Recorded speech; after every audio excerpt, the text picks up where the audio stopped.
और ईमानदारी। मेहनत और ईमानदारी दो ऐसी चीज़ें हैं जो थोड़ी ज़िंदगी की कामयाबी की जमानत है। और मेरा इन्हें दोस्तों को, इन्हें जो सारे जूनियर दोस्त हैं या जो भी सारे दोस्त सारे सुनते पैन, उन्हें सबको ये मैसेज है, ये दो अगर चीज़ें तुम पकड़ लो, ईमानदारी और मेहनत, ये थी नहीं सकता, ये मुमकिन नहीं। ये कई किताबें जिन लिखा कि तुम मेहनत करो और फल ना मिले, लेकिन मेहनत नीयत नाल, अगर नीयत है ना सर, नीयत का भी बड़ा एक दारो मदार है। तुम सारा दिन कमाते रहो, तुम्हारी नीयत ही ठीक ना हो, जितनी मर्जी मेहनत करो वो सर तुम्हारी मेहनत कहीं काम देनी और आएगा चली गई।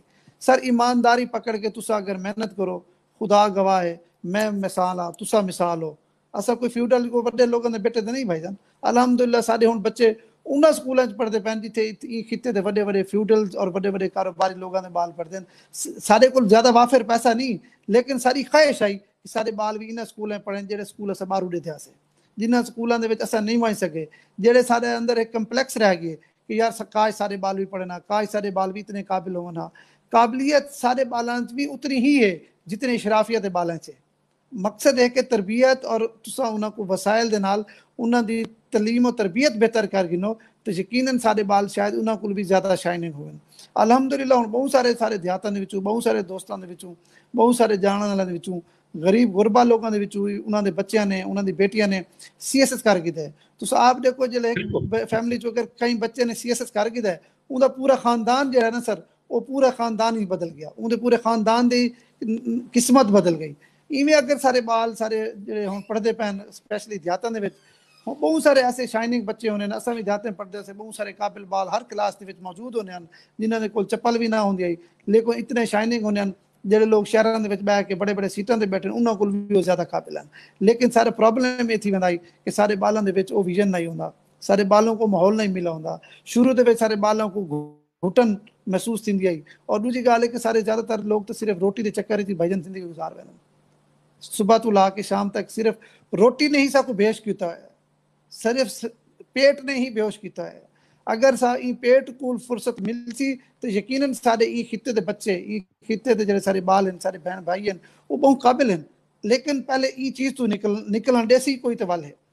लेकिन इमजद भाई मैं समझदा कि तुसा एक बाहिम्मत इंसान ही वे, तुसा ये जड़ा काम करते पे वे ये कहीं जहाज को काम नहीं, कहीं को मैसेज देना, कहीं को अवेयर करना, कहीं को शऊर कहीं दे विच पैदा करना, ये भी एक बहुत बड़ा जहाद है और बड़ी मेहनत है और बड़ा एक इंदा सिला सिर्फ और सिर्फ तो अल्लाह पाक दे सकता है। क्योंकि तुआरी इंदे कोई बदनीति कोई इंदे कोई तुआरा इंटरेस्ट इंदे बह के घंटा तुसा मुख्तलिफ लोगों को सार के आते हो, मुख्तलिफ लोगों को दसेंदे हो, सिर्फ वन पॉइंट एजेंडा है कि खिते के जो लोग हैं उन्होंने को घिन के अगू आऊँ और उन्होंने को देख के सारे जो देहातों के लोग बैठे जोड़े मायूस बैठे उन्होंने को एग्जाम्पल बढ़ा के उन्होंने को पेश करो ताकि देखो यार इन्हें भी मेहनत करके इतने तक पहुँचे। बहुत सारे सारे दोस्त भाई ऐसे भी हैं जोड़े समझते हैं उन्होंने गाल करो आदि यार वसाइल की बड़ी कमी है। मैं समझदा तो वसाइल का रोमन रोमन अल्लाह नहीं रोना चाहिए, तुम मेहनत करो वसाइल अल्लाह पाक पैदा कर देता है। तुम्हारी जो नीयत साफ है, तुम ईमानदारी नाल मेहनत करने पे हो, यकीनन तुम तालीम भी कामयाब हो, जेड़े मैदान वैसे उनके भी कामयाब हो। अगर ईमानदारी का पलड़ा तुम नहीं छोड़ा था, जिथे तुम ईमानदारी का पलड़ा छोड़ा तो जितने मर्जी काबिल थी गए तुम्हारी काबिलियत खत्म थी गई, उत्थे वाल तबाही तुम्हारा मुकद्दर बन गई। ईमानदारी का मतलब यह है सच्चाई और ईमानदारी के नाल जिंदगी गुजारो, डिसिप्लिन जिंदगी गुजारो। यकीनन मुसलमान ने सबको नमाज भी पढ़नी चाहिए, कुरान पाक भी पढ़ना चाहिए, उनके नाल नाल दुनिया का मुकाबला करने वास्ते सबको एजुकेशन इंग्लिश भी जी है ना ये भी बड़ी जरूरी है। सारे बालों को अगर इंग्लिश असा देहात में उठी के लोग आने सारे बहुत सारे लोग ऐसे भी हैं जो सारे बाल मैट्रिक टॉपर हैं, वो FA नहीं कर सकते बेचारे, वो पता लगता है कि मैट्रिक की तो यार टॉपर आई थिया क्या आई बेचारे नाल ये क्यों आ गया, उन्हें आगे जी दू मसलन एक अब्बे को पैसे को ना तो दूजा इंग्लिश स्कूल है सबको कोई जगह नहीं देता। लेकिन हुण ऐसी गाल नहीं, मेरे ख्याल जो वालदैन देहात भी बैठे सही देखो एक बड़ी तब्दीली है अमजद भाई बहुत ज़्यादा कि जो गरीब तो गरीब भी है ना उन्होंने हुण पहली तरजीह अपने बच्चों को एजुकेशन लेनी है। पहले होंगे कि बे कमाई च लैने पैसे, लेकिन हुण सब की तरजीह मेरे ख्याल बहुत सारे लोगों की जो आम देहातों के नज़र आती है।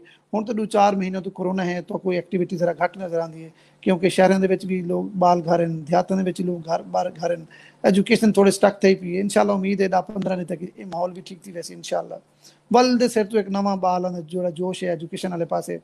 भाईजान बहुत सारे जो लोग अस सुनने जनूबी पंजाब के कई खिते चू कई बाल की काबिलियत उनका रिजल्ट देते हैं, यकीन करो दिल इवें खुश थी कि जिमें अपना बच्चा अपने बहन भाई या अपनी औलाद कहीं ने अचीव किया हो।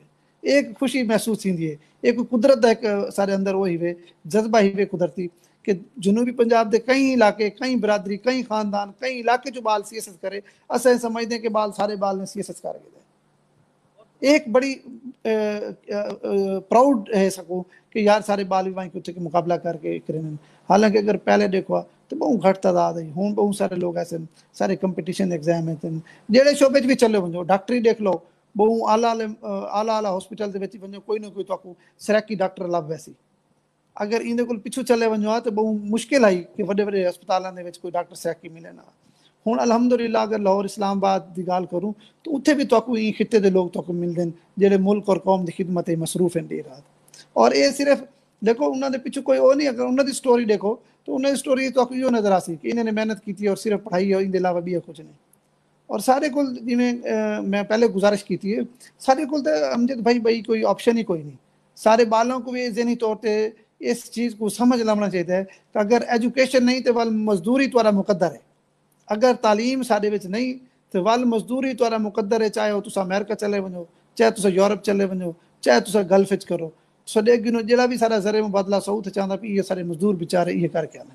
और हुण देखो ना जिले कोरोना नाल लोग वापस आए, यकीन करो जितने लोग खलीज तो सारे इलाके ध्यान इतने पूरे पाकिस्तान तो कहीं देने पे अमजद भाई ये भी एक लम्हा फिक्री आई वे इंदे उत्ते भी जरूर रिसर्च कराए, इंदे उत्ते जरूर रिसर्च कराए। और स्पैशली डीजी खान राजनपुर इत्थू के लोग, मुल्तान के लोग, जलालपुर के लोग, लोधरा के लोग, ये वो लोग हैं जो उत्थे 4-4 महीनों तो बेचारे वेले बैठे हैं और किराया भी कहीं को पकड़ के वापस हाली कुछ आ गए, कुछ हाली उत्थे बैठे हैं।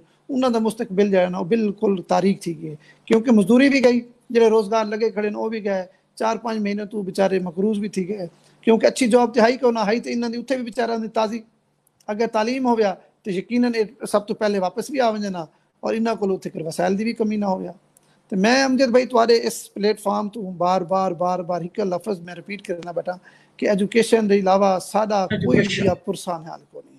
अगर ई खिते की तब्दीली आमनी है, ई खिते की महरूमियाँ खत्म थी ई खिते के अगर खुशहाली आमनी है तो उनका एक कोई रास्ता है और उनका रास्ता जी है ना वो यो तालीम है। हुण अलहमदुलिल्लाह हुण अमजद भाई एक अच्छा है कि अलहमदुलिल्लाह हुण यूनिवर्सिटियाँ साढ़े हर जगह पहुँच गए।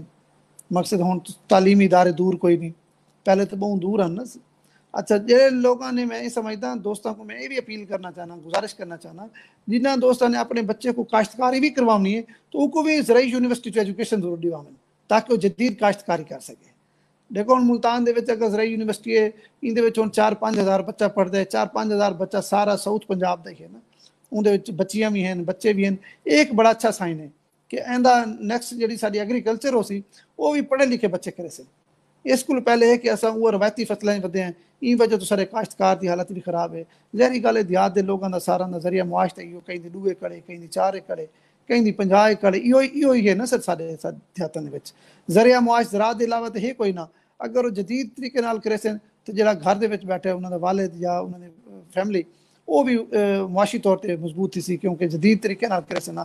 अगर रवायती तरीके करे सन वो तो वाल सारी जिंदगी थी करेंदे बैठे उनके नाल तो वाल कोई फर्क नहीं पिया ना, उनके नाल तो हर साल नुकसान कर पाने असा। इनका मकसद है कि इतों अंदाज़ा लाओ कि एजुकेशन ज़रात वास्ते भी ज़रूरी है, जिंदगी वास्ते तो ज़रूरी है ही है ना। अगर तुम एग्रीकल्चर करनी है ज़रात करनी है लोग अगे आते हैं कि अनपढ़ बच्चे को ज़रात ला दो। हुण मैं समझदा कि ज़रात भी पढ़े लिखे बेटे का काम है, उनके वास्ते भी साकू चाहिए कि अपने औलाद को एग्रीकल्चर एजुकेशन हो। अगर बच्चा शाइनिंग है